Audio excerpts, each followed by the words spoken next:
오늘은 4월의 첫 주일입니다. 부활주일로 시작한 4월달. 그죠? 부활은 우리 해븐일의 2024년도표 뉴송싱과 아주 잘 맞는 단어예요. 그죠? 부활, 뉴송싱, 새로운. 그죠? 여러분들의 삶도 좀 새로웠으면 좋겠어요.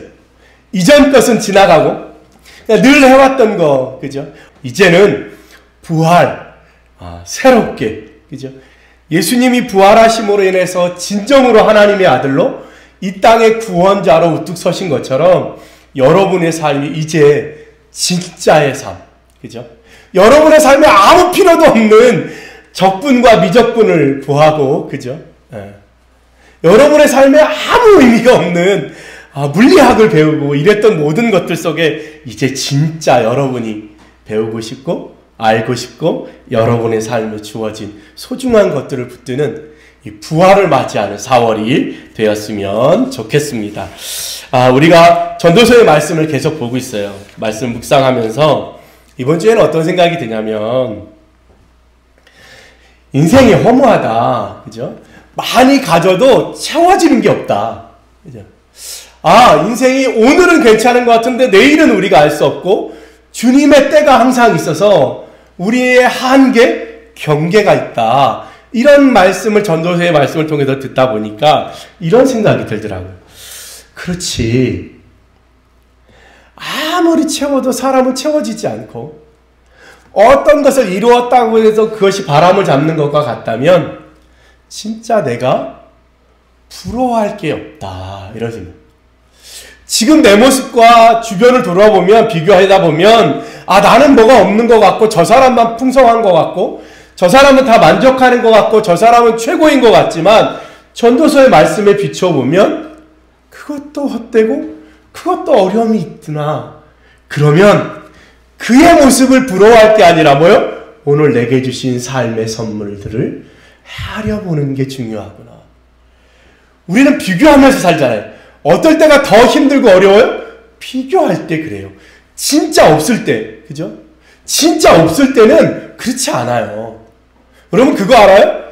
전쟁 중에는 자살이 없어요. 전쟁 중에 자살한다? 잘 없어요. 아우슈비츠 수용소에서 수많은 사람이 가스실을 가고 수많은 사람이 죽음을 당하고 어려움을 당하는데 그곳에서 자살하는 사람이 없어요. 저절로 삶을 마감하게 되는 사람은 있어도 없다는 거예요. 근데 왜 우리가 힘들고 어려워요? 왜 우리가 우울해요? 비교하니까 우울한 거예요. 그런데 전도서의 말씀을 감아보면 뭐예요? 저 사람의 삶도 저 사람의 몫이 있는 거예요. 즐거운 몫과 고난의 몫이 있는 거예요. 사람에게는 누구나. 그렇다고 하면 과연 내가 부러워할 게 있을까? 부러워할 게 없어요. 우리는 뭐요? 다 저마다 주신 삶의 몫을 가지고 살아가는 거예요. 내가 조금 더 잘한다고? 아니요. 쟤는 왜 저렇게 못해? 아니요. 나에게는 잘할 수 있는 은혜를 주님이 주신 거예요. 환경도 허락하시고 사람도 만나게 하십니다. 그러니까 그것을 어떻게 해요? 감사하며 사는 거예요. 그게 뉴송싱의 시선인 거예요. 새 노래를 부를 수 있는 시선인 거예요. 그럼 어떻게 해요? 내게 주어진 것을 더 잘 볼 수 있겠죠. 그죠? 내게 허락된 것을 더 잘 분별할 수 있겠죠. 그러면 그것을 따라 열심히 살아가는 거예요. 누구를 부러워할 것도 없고 누구를 샘낼 것도 없고 우리는 우리에게 주신 하나님의 선물을 붙들고 살아가는 거예요. 그래서 전도서 5장 오늘 읽은 7절의 말씀에 메시지 성경은 이렇게 번역하고 있어요. 그러나 온갖 망상과 환상과 공허한 말에 휘둘리지 않게 해줄 반석 같은 기초가 있다. 그것은 하나님을 경외하는 것이다. 온갖 망상과 환상과 공허한 말. 이 시대의 현상이잖아요. 그죠? 거기에 휘둘리지 않게 해줄 반석 같은 가치가 있대요. 기초가 있대요. 그게 뭐예요? 하나님을 경외하는 거라는 거예요. 오늘 읽은 5장 20절에는 공동번역에 이렇게 번역했어요. 하나님께서는 사람들이 행복하게 살기만 바라시니 인생을 너무 심각하게 생각하지 마라. 공동번역이 그렇게 번역했어요. 전도서 말씀이 얘기하는 거예요. 하나님은 모든 사람들이 행복하게 살기를 바라시고 그것을 위해서 준비해 주셨다는 거예요. 그러니까 인생을 너무 심각하게 생각하지 마라. 막 지금부터 열심히 달려서 저만큼 앞에 나가면 나중에 편할 것 같지만 그렇지 않다는 거예요. 누구에게나 인생에 달려가야 될 길과 거리와 애씀이 있어요. 그것들을 채워갈 때 내게 주어지는 거지. 지금 내가 조금 빨리 달린다고? 그래서 마라톤 경기 보면 시작할 때 어떻게 해요? 누가 제일 빨리 뛰어요? 선수들이 빨리 뛰지 않아요. 선수들은 자기 페이스가 있어요. 처음부터 끝까지 똑같은 속도로 똑같이 가요. 어떤 사람이 수영을 잘해요? 발차기를 똑같이 하고 숨을 똑같이 쉬는 사람이 끝까지 가요. 막 열심히 있어가지고 막 푸아 한다고 해서 빨리 가는 게 아니에요. 숨만 빨리 차요. 주님이 얘기해요. 인생을 너무 심각하게 생각하지 마라. 들려오는 많은 소리들 속에 정말로 붙들어야 될 것은 하나님을 경외하는 거다. 전도서 5장에 그렇게 설명하고 있습니다. 전도서 5장 1절에 이렇게 얘기합니다. 너는 하나님의 집에 들어갈 때에 내 발을 삼갈지어다. 가까이 하여 말씀을 듣는 것이 우매자들이 재물을 드리는 것보다 나으니 그들은 악을 행하면서도 깨닫지 못함이라. 사람들이 열심히 뭔가를 해요. 근데 재물을 드리고 예배를 드리는데 그 예배를 받고 그 재물을 받으실 분에 대해서 생각하지 않는 거예요. 왜 열심히 하는 거예요? 그죠? 우리는 꼬링점이 어딘지도 모르고 뛰는 사람과 같은 거예요. 뛰기는 열심히 뛰어요. 애쓰기는 열심히 애써요. 근데 정말 중요한 게 뭐다? 어디가 결승점인지를 모르는 거예요. 인생에 정말 열심히 살아요. 우리 한국 사람들은 잠도 안 자고 살아요. 그런데 인생의 목적이 뭔지를 모르고 사는 거예요. 7절에 얘기합니다. 꿈이 많으며 헛된 일들이 많아지고 말이 많아도 그러하니 오직 너는 하나님을 경외할지어다. 여러 생각들이 많으면 헛된 일들, 헛된 망상들, 헛된 생각들이 많아진다는 거예요.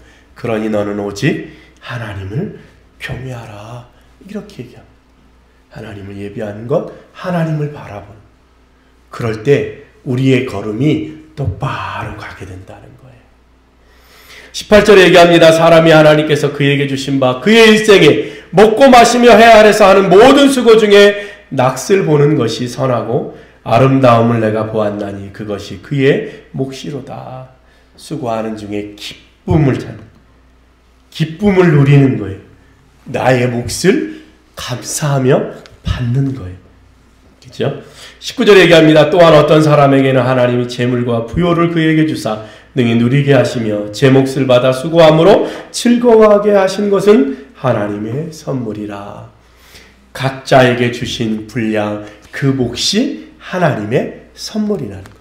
그것을 어떻게 더 감사하고 그것을 어떻게 더 나누고 그것으로 인해서 내 주위에 있는 사람들이 행복해질 수 있을까? 그것이 하나님의 선물이라는 거예요. 마지막 20절에 얘기합니다. 그는 자기의 생명의 날을 깊이 생각하지 아니하리니 이는 하나님이 그의 마음에 기뻐하는 것으로 응답하심이니라. 하나님이 기뻐하는 마음을 기뻐하는 것으로 선물을 주시니까 자기의 인생의 나라에 힘들고 어려운 것들을 생각할 시간이 없다는 거예요. 힘들어도 힘들 줄 모르는 거예요. 왜? 하나님이 내 마음에 기쁨을 주시는 거예요. 야, 그게 왜 좋냐? 그게 왜 즐거우냐?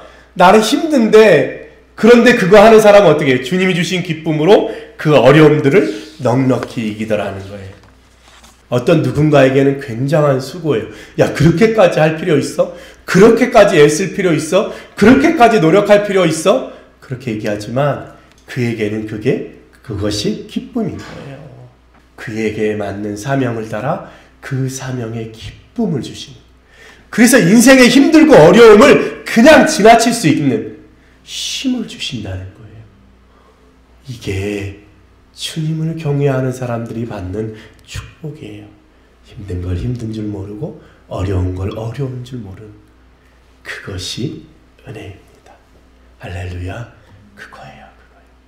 우리 사랑하는 지체들 모두 한 주간 살아가면서 주님이 주신 기쁨으로 힘들고 어려운 것도 넉넉히 이기며 그렇게 전도서의 말씀처럼 주변 돌아볼 것 없이 내가 하나님이 주신 기쁨, 나의 몫을 붙들고 있는지, 내가 주신 선물들을 찾아서 열심히 누리고 있는지 돌아보는 여러분 되시기를 예수님의 이름으로 축복합니다. 기도하겠습니다.